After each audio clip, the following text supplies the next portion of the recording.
Welcome back. These two equations that you see before you might look familiar. These are the two parametric equations that we kind of started talking about the motion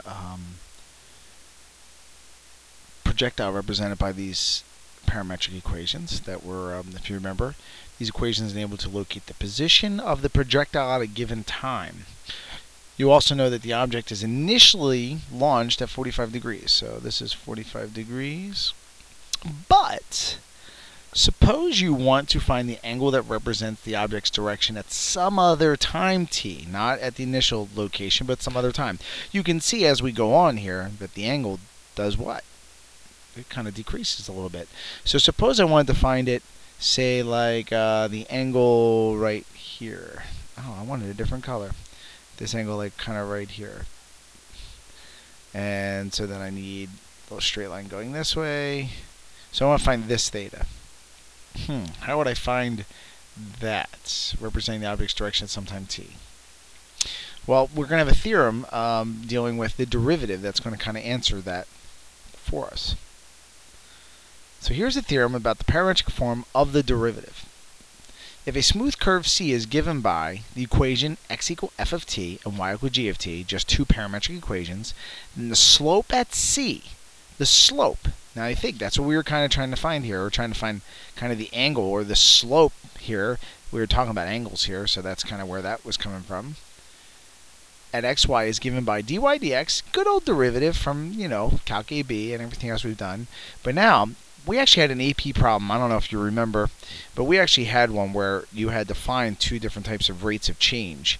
You had to find how y is changing with respect to x. And we had to do something similar to this. This is how y is changing with respect to t and how x is changing with respect to t. Well, if you can kind of think about how these t's, dt's, would kind of go goodbye-bye, we're left with dy dx. But we need this formula in this form in order to kind of move forward. So if you can see, dx dt cannot equal 0 because you know what would happen if that were the case. So let's try this. Let's find something very basic. Let's find the dy dx. So let's find dy dx. So dy dx, using that formula from the last theorem, we know is dy dt, so the derivative of y with respect to t over dx dt. So what is the derivative of y with respect to t? Well, that would be this right here. We all know that the derivative of cosine t is going to be negative sine t, I know that's what you said, over dx dt. So what is the derivative of this guy? Cosine t. And simplifying that, we all know that negative sine t over cosine t is negative tangent of t. And that, therefore, you have our dy dx. Interesting. So, everything that we have done with regular rectangular equations, talking about finding derivatives, finding equation tangent lines, finding concavity, finding tangent lines, finding anything and everything, we are now going to be able to do a parametrics and then some. So before we move on, we need to know how to find multiple derivatives, higher order derivatives. So for example, suppose I wanted to find d squared y, the second derivative. Well, that means we'd have to take the derivative of the derivative, which means we would have to take the derivative of what we have here. So what ends up happening is we take the derivative with respect to t of dy dx and we divide that by dx dt. Whoops, that's a dt.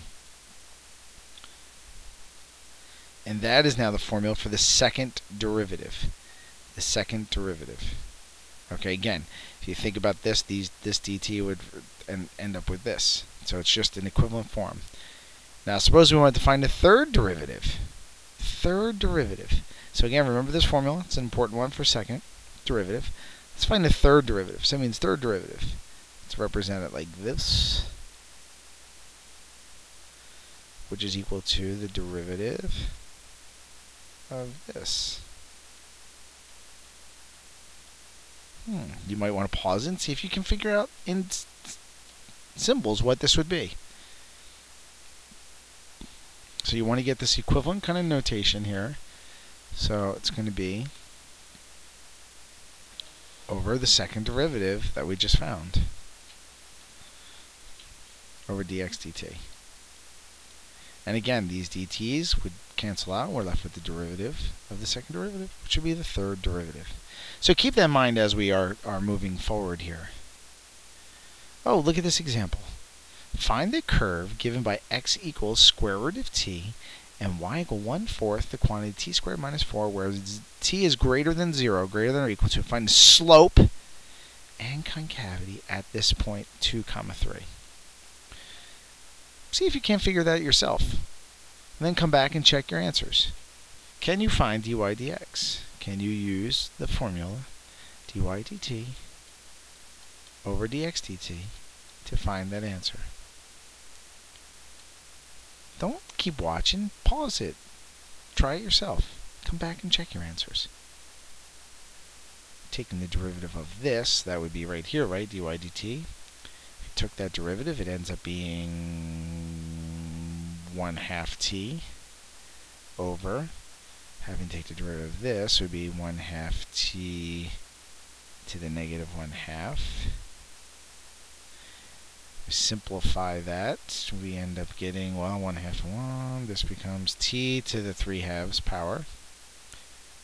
So now we have to find the second derivative, right, for concavity. Ooh, good little review. So we have found the slope. There it is. There's the first part.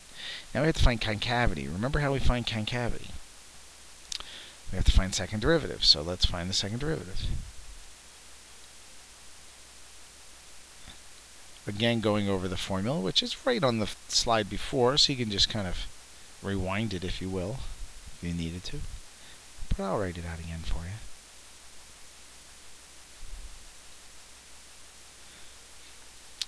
Now taking the derivative of this first derivative, so we're going to have this, and I'm writing it all out. I want you guys to see it.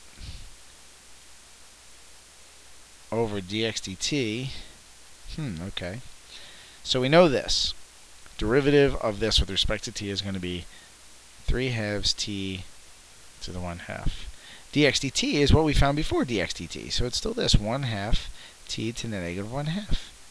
Simplifying all that, okay, we end up getting 3t. Remember, this can come up to the top. So we found the equation for the slope, and we found now the second derivative. Now let's see what we can do with those to answer the question. So at 2, 3,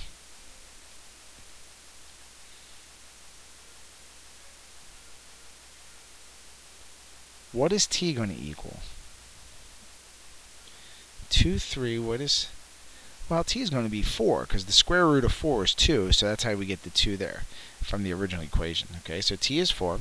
So dy dx is going to equal 4 to the 3/2, which is equal to 8.